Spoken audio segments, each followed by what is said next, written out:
Hey guys, welcome to my YouTube channel. तो आज हम स्टार्ट करने वाले हैं ज्योग्राफी का थर्ड चैप्टर, जिसका नाम है एक्सोजेनेटिक प्रोसेसेस पार्ट 1। ओके, तो मैं आज इसका एक्सप्लेनेशन आपको पूरी तरह से देने वाला हूं, तो अच्छे से सुनिएगा गाइस। चलिए स्टार्ट करते हैं। एक्सप्लेनेशन पार्ट क्या होता है ये चैप्टर में आपको अच्छे से एक्सप्लेन करता हूँ, ध्यान दीजिए। सो गाइस, एक्सोजेनेटिक प्रोसेस मतलब क्या? एक्सोजेनेटिक प्रोसेस मतलब एट और near the surface of the earth, मतलब ऐसा प्रोसेस जो अर्थ के नियर द सरफेस या फिर अर्थ के सरफेस पे होता है, वो वाला प्रोसेस। ओके, तो चलिए एक्सप्लेनेशन पार्ट पे ध्यान देते हैं। क्या बताया गया है? Many landforms are form due to the internal movements. Okay, बहुत सारे लैंडफॉर्म्स फॉर्म होते हैं अर्थ के इंटरनल जितने भी मूवमेंट्स होते हैं उनकी वजह से बहुत सारे लैंडफॉर्म्स फॉर्म होते हैं। लैंडफॉर्म्स मतलब लैंड बोल सकते हैं बेसिकली। ओके, चलिए आगे ध्यान दीजिए। Many processes occur on the earth surface also leads to the formation of degradation of landform continuously. अब देखिए, जितना भी प्रोसेस ऑकर होता रहता है अर्थ सरफेस में, ऐसा नहीं है कि उसके वजह से सिर्फ और सिर्फ फॉर्मिंग होगा, मतलब लैंड फॉर्म होगा, डिग्रेडेशन भी होता है लैंड फॉर्म का। ओके, मतलब लैंड की मतलब लैंड का जो सरफेस है वो डिग्रेड होता रहता है। ओके, ये भी चीज़ कंटिन्यूसली प्रोसेस होती रहती है। आगे ध्यान देते हैं। In this lesson we will be studying the exogenetic external processes and the landform formed by them. तो हम लोग इस चैप्टर में क्या पढ़ने वाले हैं? एक्सोजेनेटिक। एक्सोजेनेटिक मतलब क्या होता है? एक्सटर्नल प्रोसेस, मतलब बाहर के अर्थ के सरफेस के बाहर, मतलब अर्थ के सरफेस के ऊपर जो भी प्रोसेस होता है, जो भी मूवमेंट होता है या फिर जो भी लैंडफॉर्म्स फॉर्म्ड होता है, उनके बारे में हम आज इस चैप्टर में पढ़ने वाले हैं। चलिए ध्यान देते हैं। आगे क्या दिया गया है? External processes occur because of the forces working on the earth surface. अब देखिए, एक्सटर्नल प्रोसेस क्यों ऑकर होता है? क्योंकि अर्थ के सरफेस के ऊपर कुछ ना कुछ फोर्सेज ऑकर होता रहता है, वर्क होता रहता है। ओके, आगे ध्यान देते हैं। They are mainly solar energy. अब देखिए कौन से प्रोसेस ऑकर होता रहता है। देखिए, सोलर एनर्जी मतलब सन का हीट आता है, सोलर एनर्जी होता है। ग्रेविटेशनल फोर्स अर्थ पे है, हम ये पढ़ चुके हैं। And kinetic energy, right. Kinetic energy मतलब आपको पता है फ्रेंड्स, राइट, हमने पढ़ा था। काइनेटिक एनर्जी, इन सब चीज़ों की वजह से अर्थ के प्रोसेस सरफेस के ऊपर प्रोसेस कोई ना कोई एक्सटर्नल प्रोसेस ऑकर होता ही रहता है। Okay, associated with the moving object on the earth surface. Kinetic energy मतलब ऐसा एनर्जी जो अर्थ के ऊपर कोई भी मूविंग ऑब्जेक्ट जो होता है उसकी वजह से जो भी एनर्जी क्रिएट होता है वो एनर्जी बोला जाता है। ओके, चलिए आगे ध्यान देते हैं। क्या दिखाया गया है यहाँ पे? फर्स्ट ऑफ ऑल मैं फिगर बता दूं। यहाँ पे क्या दिया गया है? फिगर 3.1 क्या दिया गया है देखते चलिए। A, exfoliation of some of dome shaped hills. देखिए, एक्सफोलिएशन मतलब क्या होता है? एक्सफोलिएशन मतलब पीलिंग। पीलिंग मतलब मैं आपको बताता हूँ क्या होता है। पीलिंग मतलब अपर जो लेयर रहता है रॉक का या फिर कोई भी लैंड का, वो चेंज होता है। ओके, मतलब वो टूटता है, उसमें चेंजेस आते हैं। ओके, ऑफ डोम शेप्ड हिल। डोम मतलब कर्व्ड शेप्ड, हिल्स जो रहते हैं कर्व्ड शेप के, उनको बोला जाता है डोम शेप। ओके, और नीचे दिया गया आप लोग देख सकते हो मैकेनिकल वेदरिंग। मैकेनिकल वेदरिंग मतलब क्या होता है? Is the process of breaking big rocks into small ones. Okay, mechanical process मतलब वेदरिंग मतलब ऐसा प्रोसेस जो बड़े रॉक्स को ब्रेक करके क्या होता है, छोटे छोटे रॉक्स बने जाते हैं। ओके, चलिए आगे ध्यान देते हैं। क्या बताया गया है आगे? Do you know? चलिए देखते हैं क्या बताया गया है। Landforms formed on the earth surface as a result of internal movement, right, are called primary and secondary landforms. देखिए, लैंडफॉर्म्स ऐसे लैंडफॉर्म्स जो अर्थ के इंटरनल मूवमेंट्स की वजह से बनते हैं, राइट। सुनिएगा अच्छे से। क्या बताया गया? अर्थ के इंटरनल मूवमेंट की वजह से जो लैंडफॉर्म्स बनते हैं उनको बोला जाता है primary and secondary landforms. Okay, for example continents, mountains, plateaus, plains, okay, etcetera, ये सब उसके एग्जांपल्स है। किस चीज़ के? प्राइमरी और सेकेंडरी लैंडफॉर्म्स के। मैं आपको एग्जांपल दे देता हूँ, ध्यान दीजिए गाइस। ये देखिए एग्जांपल यहाँ पे दिया गया है, मैंने आपको बता दिया है। देखिए, कॉन्टिनेंट और माउंटेन्स तो आपको पता ही है। प्लूटोज देखो यहाँ पे स्ट्रक्चर फोटोज दिया गया है, मैंने आपको बताया ये है प्लूटोज। ओके, और प्लेन्स का मैं एग्जांपल दे देता हूँ। ये देखो ये है प्लेन्स। ओके, आपको समझ में आया? चलिए आगे ध्यान देते हैं एक्सप्लेनेशन पार्ट पे। Because of the external processes like weathering. अब देखिए, ये हम लोग ने इंटरनल प्रोसेसेस के बारे में पढ़ा था, राइट। अभी देखिए एक्सटर्नल प्रोसेसेस के बारे में क्या दिया गया है? Because of the external processes like weathering, erosion, transportation and deposition, ये सब क्या है? एक्सटर्नल प्रोसेसेस है। The primary and secondary landforms give way to the territory landforms. Okay, तो आपको समझ में आ गया रहेगा टेरिटरी लैंडफॉर्म्स कैसे बनते हैं? एक्सटर्नल प्रोसेसेस की वजह से। ओके, एक्सटर्नल प्रोसेसेस कौन से? वेदरिंग, इरोजन, ट्रांसपोर्टेशन और डिपोजिशन। ओके, इनके वजह से ही क्या बनता है? टेरिटरी लैंडफॉर्म्स बनते हैं। ओके, आगे देख लेते हैं एग्जाम्पल में क्या दिया गया। Example, for example valleys, sand dunes, delta, U shaped valleys etcetera. मैं इसका एग्जाम्पल आपको दे देता हूँ, चलिए ध्यान देते हैं। सो गाइस देखिए यहाँ पे दिया गया एग्जांपल, ये है वैलीज। ओके, देख सकते हो आप लोग, ये है वैली का picture. Okay, next one is sand dunes. हम लोग ने सैंड ड्यून्स के बारे में अभी एग्जांपल में पढ़ा। सैंड ड्यून्स मतलब रेगिस्तान में ज़्यादातर ये पाए जाते हैं। ओके, मोस्टली रेगिस्तान में रहते हैं सैंड ड्यून, जिसको हम लोग ये रेत के बोलते हैं ना, टीले बोल सकते हैं जिसको हिंदी में, राइट। नेक्स्ट देख लेते हैं, यहाँ पे दिया गया है delta. This one is delta. Okay, यहाँ पे देख सकते हो आप लोग उसका पिक्चर। और लास्ट वन है यू शेप्ड वैली। आप लोग अच्छे से देख सकते हो यहाँ पे यू शेप्ड वैली किस तरह से है। ओके, चलिए एक्सेट्रा आगे आगे एक्सप्लेनेशन पार्ट पे ध्यान देते हैं, क्या बताया गया है। Can you tell. ओके, चलिए ध्यान देते हैं। See the figure, see the given picture, observe the physical appearance of the rock in the each picture.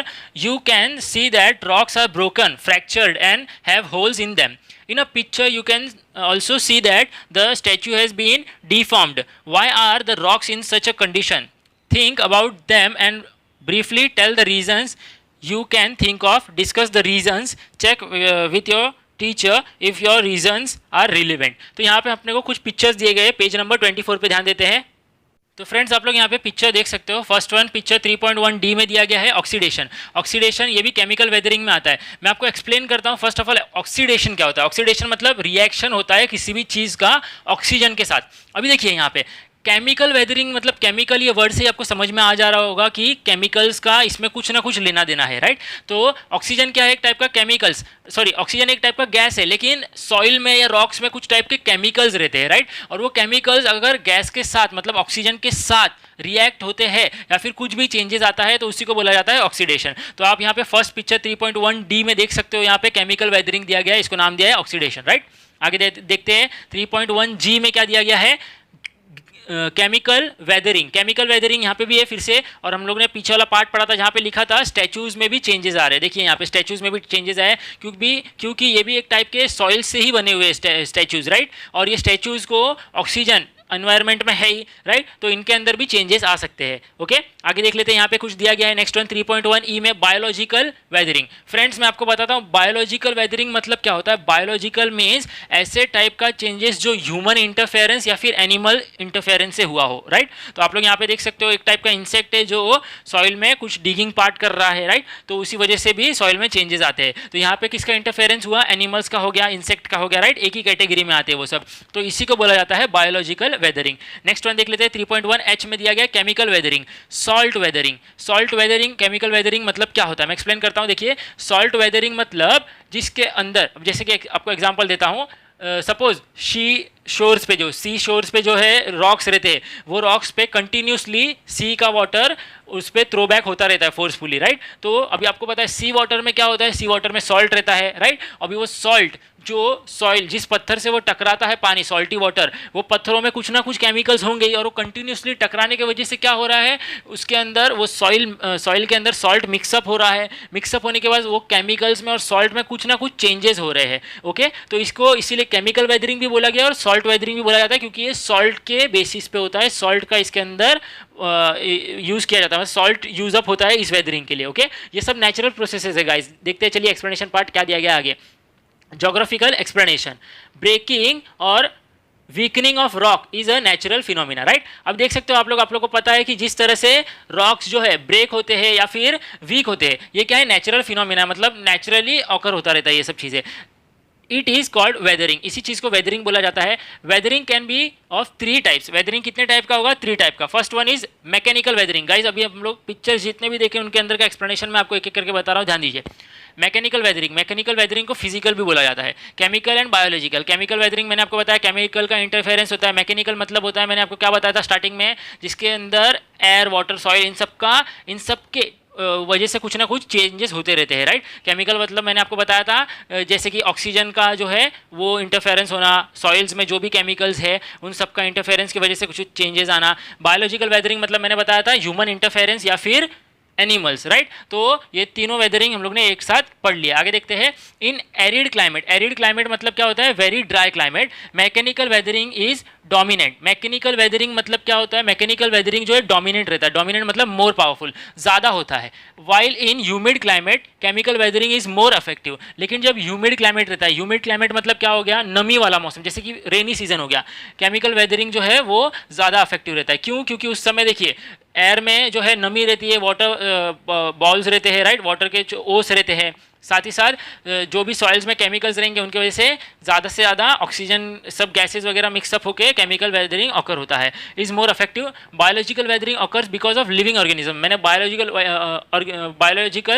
Weathering के बारे में आपको एक्सप्लेनेशन दिया था, वो किस वजह से होता है, लिविंग ऑर्गेनिज्म की वजह से, जैसे कि मैंने आपको अभी एग्जांपल दिया था ह्यूमंस या फिर एनिमल्स। ओके, आगे ध्यान देते हैं क्या बताया गया है। Mechanical weathering, try this.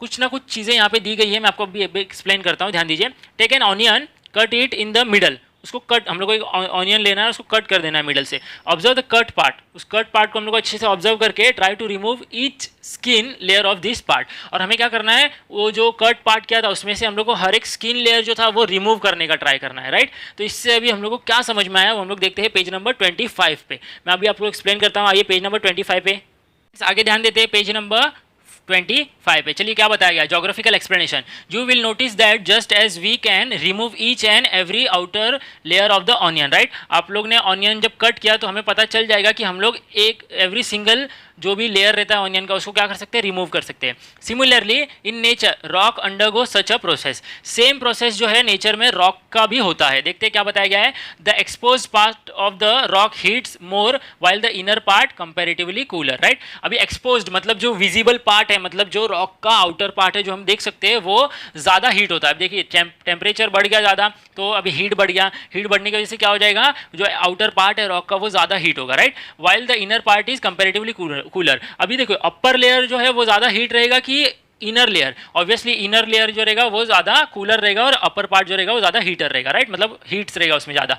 As a result the outer layer of the rock falls apart from the main rock. Okay, तो इसी वजह से देखिए अभी हीट ज़्यादा लगा, कुछ ना कुछ इंटरेक्शन हुआ आउटर लेयर पे, राइट। तो इसी वजह से क्या होता है, जो आउटर अपर पार्ट जो है वो क्या हो जाता है, फॉल्स अप हो जाता है, मतलब फॉल अपार्ट, मतलब वो धीरे धीरे ब्रेक डाउन होना स्टार्ट हो जाता है। This is called exfoliation of the rock. Friends, मैंने आपको अभी जब चैप्टर स्टार्ट किया था तब भी बताया था एक्सफोलिएशन क्या होता है। मैंने बताया था आउटर लेयर में कुछ ना कुछ चेंजेस आ जाना, राइट। तो इसी को बोला जाता है एक्सफोलिएशन ऑफ द रॉक। यहाँ पे आप लोग देख सकते हो फिगर 3.2 में दिया गया है एक्सफोलिएशन। यहाँ पे रॉक का इमेज आप देख सकते हो, यहाँ पे किस तरह से अपर लेयर ब्रेक डाउन होके किस तरह से इनर लेयर आप अच्छे से दिख रहा है आपको, राइट। आगे देख लेते हैं क्या बताया गया यहाँ पे। Chemical weathering mainly occurs because of the following reasons. अभी देखिए केमिकल वेदरिंग जो है वो क्यों होता है, ये भी एक क्वेश्चन अराइज होगा ना, राइट। तो ये केमिकल वेदरिंग जो है वो यहाँ पे कुछ रीजंस दिए गए, इनके वजह से होता है। First of all first reason है temperature, next one is frost, next one is crystal growth, next one है रिलीज ऑफ प्रेशर और नेक्स्ट वन लास्ट वन है जो है वाटर। ओके, तो ये सब रीजन, चारों रीजंस यहाँ पे अच्छे से एक्सप्लेन किए गए। मैं आपको एक्सप्लेन करता हूँ, ध्यान दीजिएगा अच्छे से। फर्स्ट वन ध्यान देते हैं क्या बताया गया, टेम्परेचर। देखिए the minerals in the rocks expands because of heat and contracts when temperature decreases, right. अभी देखिए टेम्परेचर की बात हो रही है तो अभी क्या बताया गया रॉक्स में, the minerals in the rock expands. अभी देखिए जो भी मिनरल्स रहता है रॉक में वो एक्सपांड होता है, कब एक्सपांड होता है, बिकॉज ऑफ द हीट, जब उसको हीट मिलता है। And contract when the temperature decreases, और जैसे हीट कम हो गया मतलब टेम्परेचर डिक्रीज हो गया, वो कॉन्ट्रैक्ट हो जाते हैं। ओके, जो मिनरल्स रहते हैं वो। Due to such continuous contract and expanding tensions develop in the rock particles. Okay, अब देखिए कंटिन्यूअसली प्रोसेस है, हीट लगता जाता रहता है, राइट। तो इसी वजह से कॉन्ट्रैक्टिंग और एक्सपांडिंग प्रोसेस कंटिन्यूअस है, और इसी वजह से क्या होता है, रॉक्स में क्या टेंशन्स डेवलप होना चालू होता है। टेंशन्स डेवलप मतलब क्या हो जाता है, कुछ ना कुछ चेंजेस डेवलप होना स्टार्ट हो जाते हैं रॉक पार्टिकल्स में। ओके, मतलब प्रेशर इंडिकेट होना स्टार्ट हो जाता है। Each minerals react differently to the temperature, right. अभी हर एक मिनरल जो है उसका रिएक्शन अलग रहता है टेम्परेचर के हिसाब से, राइट। हर एक का अलग अलग रहता है। Some minerals expand more while other do not expand as much. कुछ मिनरल्स ऐसे रहते हैं जो फटाक से एक्सपांड हो जाते हैं, ज़्यादा एक्सपांड हो जाते हैं, और कुछ जो है वो उतना एक्सपांड नहीं हो पाते। ओके, क्या बताया गया आगे ध्यान देते हैं। Consequently, the tension formed in the rock also increases and decreases. इसी तरह से जो भी टेंशन क्रिएट होता है रॉक में टेम्परेचर की वजह से, वो भी इंक्रीज होता है, डिक्रीज होता है, इंक्रीज होता है, डिक्रीज होता है। Okay, as a result cracks develop in the rock and they break. Okay, और इसी वजह से रॉक में जो है क्रैक्स डेवलप होना स्टार्ट हो जाते हैं, क्रैक्स। ओके, और रॉक क्या हो जाता है, ब्रेक होना स्टार्ट हो जाता है। In areas where the diurnal region of temperature is higher. Diurnal मतलब क्या होता है, एवरीडे। ऐसा कोई रीजन रहेगा ना जहाँ पे किसी भी जगह का, मतलब कोई भी एक जगह का टेम्परेचर जो रहता है हमेशा हायर रहेगा। Okay, weathering of this type is common in the hot desert. अभी देखिए यहाँ पे हर रेंज में, हर जगह पे, एवरीडे में टेम्परेचर कौन सी जगह का हायर रहेगा, डेजर्ट रीजन का, ऑब्वियसली, राइट। तो ये जो वेदरिंग है ये हम लोग को कहाँ पे देखने मिलता है, common in the hot desert. Okay, चलिए आगे ध्यान देते हैं क्या बताया गया है। नेक्स्ट वन जो रीजन था वो है फ्रॉस्ट। ओके, फ्रॉस्ट में क्या दिया गया है देखते हैं। You know that volume of the water increases when it freezes. हमें ये चीज़ पता है कि वाटर का जो वॉल्यूम है वो इंक्रीज होता है, राइट। कब इंक्रीज होता है? जब वो फ्रीज होता है। ओके, आगे ध्यान देते हैं क्या बताया गया है। In areas where the temperature drop below 0 degree Celsius. ऐसे एरियाज जहाँ पे टेम्परेचर ड्रॉप मतलब कम होता है, 0 डिग्री सेल्सियस से भी कम हो जाता है, for quite some times the water accumulate in the crack. Okay, अब देखिए पानी का टेम्परेचर कम हो गया, वाटर जो था वो एक्यूमुलेटेड था क्रैक्स में। क्रैक है ऑब्वियसली, देखिए क्रैक्स है तो क्रैक में पानी जमा रह सकता है, राइट। और वो पानी जो है क्रैक्स में जमा हो गया। एंड क्रीविसिस, क्रीविसिस मतलब क्या होता है? वहाँ पे वो होल्स मतलब क्रैक्स में और क्रीविसिस में जब पानी एक्यूमुलेट हो जाता है, जमा हो जाता है, इन द रॉक फ्रीजेज, और वो पानी क्या हो जाता है? फ्रीज हो जाता है, मतलब कूल डाउन हो जाता है। The volume increases. ओके, तो अभी देखिए पानी जैसे ही हमने ये साइंस में लोअर स्टैंडर्ड में ही पढ़ा हुआ है, राइट। पानी का जो वॉल्यूम है वो क्या हो जाता है? बर्फ बनने पे इंक्रीज हो जाता है, right. This leads to tension in the rocks, और ये भी देखो इंक्रीज हो जाता है टेंशन रॉक्स में, ये टेंशन इंक्रीज हो जाते हैं। एंड दे शैटर्स, शैटर्स मतलब क्या होता है? मैंने आपको स्टार्टिंग में बताया था, शैटर्स मतलब होता है, अभी देखिए मैं आपको ये चीज़ एक्सप्लेन कर चुका हूँ। शैटरिंग मतलब क्या होता है? चेंजेस हो जाते हैं उसके अंदर। ओके, चलिए आगे जाएगा। मतलब चेंजेस मतलब कैसे होगा चेंजेस? मैंने आपको बताया था, चेंजेस हो जाते हैं स्मॉल पीसेज में, ब्रेक होते हैं स्मॉल पीसेज में। ओके, चलिए आगे ध्यान देते हैं क्या बताया गया यहाँ पे। इट्स वॉल्यूम इंक्रीजेज, ये हमारा हो चुका। ओके, सी फिगर 3.1 सी, 3.1 सी में मतलब जो स्टार्टिंग वाला डायग्राम था वो हम लोग को वहीं बताया। मैं एक्सप्लेन करता हूँ, देखिए पिक्चर आप अच्छे से। गाइज आप लोग यहाँ पे ये डायग्राम देख सकते हो। यहाँ पे रॉक्स में क्या हुआ? जगह था, क्रैक्स फिलअप हुए, पानी चला गया था, पानी वहाँ पे फ्रीज हो गया और रॉक जो है वो ब्रेक डाउन हो गया। शैटरिंग यहाँ पे लिखा गया है, देख सकते हो आप लोग। शैटरिंग मतलब स्मॉल पीसेस में ब्रेक डाउन होना। ओके, समझ में आ गया आपको? चलिए आगे एक्सप्लेनेशन पार्ट पे ध्यान देते हैं। गाइज नेक्स्ट रीजन है क्रिस्टल ग्रोथ। मैं आपको एक्सप्लेन करता हूँ क्या होता है। इन रॉकी कोस्ट, रॉकी कोस्ट मतलब ऐसा किनारा सी का जहाँ पे रॉक्स ज़्यादा है। Okay, waves hit the sea cliff, sea cliff पे वेव्स जो है बहुत ज़्यादा हिट करते हैं, right.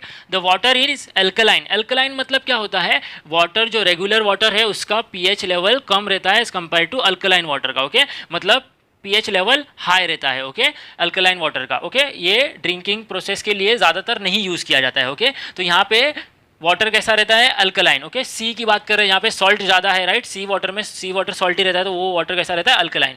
Some water droplets hit the crack in the rocks. Okay, तो कुछ वाटर ड्रॉपलेट्स क्या करते हैं? जो भी रॉक्स में क्रैक होगा उसमें हिट करते रहते हैं, राइट। फ्लो में वेव्स की वजह से हिट होता रहता है water droplets. In this alkaline water the soluble materials in the rock get dissolve. Alkaline water में क्या होता है? जो भी सॉल्युबल मटेरियल मतलब जो भी मटेरियल्स है रॉक में जो सॉल्युबल इजीली सॉल्युबल है वो डिजॉल्व हो जाता है। Okay, this leads to the formation of small holes in the rocks. इस वजह से क्या होता है? रॉक में छोटे छोटे होल्स मतलब फॉर्मेशन होना स्टार्ट हो जाता है, मतलब फॉर्म होना स्टार्ट हो जाते हैं। This is the effect of solution. अभी ये इफेक्ट होता है किस चीज़ का? सॉल्यूशन का। क्या सॉल्यूशन हुआ था? यहाँ पे जो रॉक में जो भी मिनरल्स थे, मटेरियल्स थे, वो डिजॉल्व हो चुके थे अल्कलाइन वाटर के साथ। ओके, और ये उसका क्या इफेक्ट था? Alkaline water get stored in this holes. अभी देखिए अल्कलाइन वाटर वहाँ पे स्टोर्ड ही रहा, मतलब जमा ही रहा, right. Because of the heat की वजह से क्या होता है? This water turns into water vapour, और ये वाटर किस में टर्न आउट होता है? हीट की वजह से वाटर वेपर में। And only crystals of alkaline material remains in the rock, और फिर उसी के बाद अंदर सिर्फ और सिर्फ क्रिस्टल मतलब जो भी अल्कलाइन मटेरियल था, जो डिसोल्यूशन किया था उसके अंदर जो भी अल्कलाइन मटेरियल था वो क्रिस्टल्स वहीं पे रिमेन रहते हैं। ओके, रॉक में crystals occupy more space, crystals को बहुत ज़्यादा जगह लगती है, स्पेस ऑक्यूपाई करते हैं वो। This cause tension in the rock, इन्हीं वजह से रॉक्स में भी क्या होते हैं? टेंशन्स क्रिएट होना स्टार्ट हो जाते हैं, चेंजेस क्रिएट होना स्टार्ट हो जाते हैं। आगे क्या दिया गया है देखते हैं। Holes are formed in the rocks, इसी वजह से रॉक में क्या चालू हो जाता है? होल्स फॉर्म होना स्टार्ट हो जाते हैं। इट लुक्स लाइक अ हनीकोम, यहाँ पे पिक्चर आप देख सकते हो 3.3 में दिया गया है आप लोग को, सी फिगर 3.3, राइट। यहाँ पे ये बताया गया किस तरह से हनीकोम की तरह बताया गया। ओके, आपको समझ में आया? चलिए आगे ध्यान देते हैं क्या बताया गया। Next reason is release of pressure. Okay, चलिए आगे ध्यान देते हैं क्या बताया गया। It is not that tension is created in the rock only because of temperature. अब देखिए ऐसा तो है नहीं कि टेम्परेचर की वजह से ही टेंशन्स क्रिएट होते हैं रॉक में, फ्रीजिंग ऑफ वाटर इनके वजह से भी और भी रीजन है, मतलब क्रिस्टलाइजेशन, टेम्परेचर और फ्रीजिंग ऑफ वाटर यही रीजन नहीं है, और भी रीजन है। The outer layer of the rock exert pressure in the inner और लोअर लेयर। ओके, जो भी आउटर लेयर रहता है रॉक का वो प्रेशर क्रिएट करता है किसके ऊपर? इनर लेयर पे या फिर लोअर लेवल जो भी है, लोअर लेयर जो है उसके ऊपर प्रेशर क्रिएट करता है। Pressure creates in the lower and inner layers when this pressure ceases मतलब come to an end, मतलब एक प्रेशर एक टाइम पे जब एंड हो जाता है ये pressure, to exit the lower और inner layer get freed, फिर इसी वजह से प्रेशर एंड हो गया तो जो भी लोअर लेयर था या फिर जो भी इनर लेयर था वो फ्री हो जाता है प्रेशर से, from the pressure, right. This also leads to weathering, इस वजह से भी वेदरिंग होता है. ओके आपको हमने यहाँ पे अभी ये जो रीज़न था यही था, रिलीज ऑफ प्रेशर. ओके तो इस वजह से भी क्या होता है, वेदरिंग होता है. ओके चलिए आगे ध्यान देते हैं क्या बताया गया. Water, some areas experience more rainfall than other, right. कुछ एरियाज ऐसे रहते हैं जहाँ पे ज़्यादा रेनफॉल होता है as compare to other regions. In such areas soaking of rock water also cause weathering of some rocks. Okay देखिए अभी देखिए, soaking of rock, soaking of मतलब वाटर सोख लेना, मतलब क्या होना, समा लेना उसको. वाटर भी रॉक भी वाटर सोक करता है, राइट. तो वो सोकिंग ऑफ रॉक वाटर जो रहता है वो भी ऑल्सो कॉज क्या होता है, उस वजह से भी क्या होता है, वेदरिंग होता है. सम रॉक्स लाइक सैंडस्टोन, यहाँ पे कुछ रॉक्स के नाम दिए गए हैं, सैंडस्टोन और क्लोंगमेरेट. ओके यहाँ पे एग्जाम्पल्स मैं आपको पिक्चर दिखा देता हूँ क्या बताया गया है, ध्यान दीजिए. गाइज आप लोग यहाँ पे देख सकते हो एग्जाम्पल दिया गया है सैंडस्टोन का, this is a sandstone. Okay आपने देख लिया. और next one is conglomerate. This two are the examples of water weathering. Water weathering जो भी होता है, वाटर की वजह से जो भी वेदरिंग होता है, ये उनके एग्जाम्पल्स दिए गए. ओके ये स्टोन्स में खास करके होता है. चलिए एक्सप्लेनेशन पार्ट पे ध्यान देते हैं. These rocks are found because of pressure. आगे ध्यान देते हैं पेज नंबर 26 पे. These rocks are found because of pressure on the agglomeration. Agglomeration मतलब क्या होता है फ्रेंड्स, कलेक्शन. मतलब ये चीज़ें जो है क्रिएट क्या होता है, मैं आपको एक्सप्लेन करता हूँ. एग्लोमिरेशन ऑफ सैंड पार्टिकल्स. देखिए अब यहाँ से इस चेंजेस की वजह से एग्लोमिरेशन कलेक्शन हो जाता है किस चीज़ का, सैंड पार्टिकल्स का. यहाँ पे डायग्राम देख सकते हो, आपको मैं एक्सप्लेन करता हूँ धीरे धीरे करके. Mud also make sand particles come together. Mud जो रहता है वो भी क्या करता है, सैंड पार्टिकल्स को एक साथ लाने में हेल्प करता है. व्हेन वाटर पेनिट्रेट्स, पेनिट्रेट्स मतलब जब जाता है किसमें, goes into such rocks. जब वाटर जो है वो ऐसे रॉक्स में जाता है जो मैंने आपको एग्जाम्पल्स दिए थे अभी यहाँ पे, राइट, सैंडस्टोन और नेक्स्ट वाला. The particles get loosen and separate from the main rock. और जो भी पार्टिकल्स रहते हैं सैंडस्टोन वाले और जो दूसरे रॉक वाले जो भी पार्टिकल्स रहते हैं वो क्या हो जाते हैं, पार्टिकल्स लूज अप होना स्टार्ट हो जाते हैं. This is called granular weathering. इसको क्या बोला जाता है, ग्रैनुअल वेदरिंग. ओके तो मैं इजी टर्म्स में अगर आपको बता दूं कि ग्रैनुअल वेदरिंग क्या होता है. When water penetrates in rock like sandstones and conglomerates, okay, the particles get loosened, ये हम लोग ने पढ़ा, and separate from the main rock, right, ये हम लोग ने भी पढ़ा. जो भी है पार्टिकल्स वो लूजअप हो जाते हैं, सेपरेट हो जाते हैं मेन रॉक से, और इसी को क्या बोला जाता है, ग्रैनुअल वेदरिंग. ओके आपको समझ में आ गया रहेगा. यहाँ पे दिया गया, यहाँ पे डायग्राम आप देख सकते हो, यहाँ पे ग्रैनुअल वेदरिंग किस तरह से सैंड लूजअप हुआ है, और सैंड आप लोग देख सकते हो पिक्चर में दिया गया है. ओके चलिए आगे ध्यान देते हैं क्या बताया गया है. Sometimes both temperature and water are responsible for weathering. कभी कभी क्या होता है, टेम्परेचर और वाटर दोनों चीज़ रिस्पॉन्सिबल रहती है किस चीज़ के लिए, वेदरिंग के लिए. Okay difference in temperature cause contraction and expansion. अभी देखिए टेम्परेचर में डिफरेंस होता है तो हम लोगों ने क्या पढ़ा था, क्या होता है, कॉन्ट्रैक्शन और एक्सपांशन होता है. Widening the joints of the और the cracks in the rock. जो भी जॉइंट्स रहते हैं रॉक्स के अंदर वो वाइड अप हो जाते हैं. क्रैक्स के अंदर जो रॉक्स के अंदर जो भी क्रैक्स रहते हैं वो वाइड अप हो जाते हैं, राइट, वाइड हो जाते हैं, विड्थ बढ़ जाता है. वाटर एक्यूमुलेट्स इन सच वाइड रॉक्स. और जो भी विड्थ मतलब विड्थ जो भी बढ़ता है, क्रैक्स जो भी बन जाते हैं उनके अंदर वाटर एक्यूमुलेट होना स्टार्ट हो जाता है. And big rocks of and blocks, big blocks of rocks separate from each other. और जो भी बड़े बड़े ब्लॉक्स रहते हैं वो क्या हो जाते हैं, सेपरेट हो जाते हैं रॉक से. Okay separate from each other. This is called block disintegration. Block disintegration उसको बोला जाता है. सी फिगर 3.1b. आपको पिक्चर दिखा देता हूँ ब्लॉक डिसइंटीग्रेशन क्या होता है. ओके ध्यान दीजिए. So guys you can see यहाँ पे दिया गया है ब्लॉक डिसइंटीग्रेशन का पिक्चर. जैसे कि बड़ा सा रॉक्स है, उसके अंदर क्या हुआ, उसकी विड्थ जो थी, जो भी जॉइंट की जो विड्थ थी वो क्या हो गई, एक्सपांड हो गई, राइट. उसके अंदर वाटर एक्यूमुलेट्स हुआ और वो ब्रेक डाउन हुआ, मतलब फ्रीजिंग या फिर किसी भी प्रोसेस की वजह से. ओके ब्रेक डाउन हुआ और ब्रेक डाउन होने के बाद इसके अंदर से ये बड़े बड़े क्रैक्स होने लगे, राइट. आपको समझ में आ गया रहेगा. फ्रेंड्स नेक्स्ट पार्ट जो है वो नेक्स्ट वीडियो में पढ़ेंगे. जो भी एक्सप्लेनेशन है वो नेक्स्ट वीडियो में अभी पूरा कंप्लीट कर लेंगे. फ्रेंड्स अगर आपको मेरा ये पार्ट एक्सप्लेन किया हुआ जो था मैंने अभी, वो अगर आपको एक्सप्लेन समझ में आ गया है जो भी एक्सप्लेनेशन किया मैंने, तो प्लीज़ मेरे चैनल को लाइक कीजिए, सब्सक्राइब कीजिए और शेयर कीजिए. ओके और जो भी आपको कोई भी डाउट है तो आप मुझे कमेंट सेक्शन में पूछ सकते हो. Okay thank you.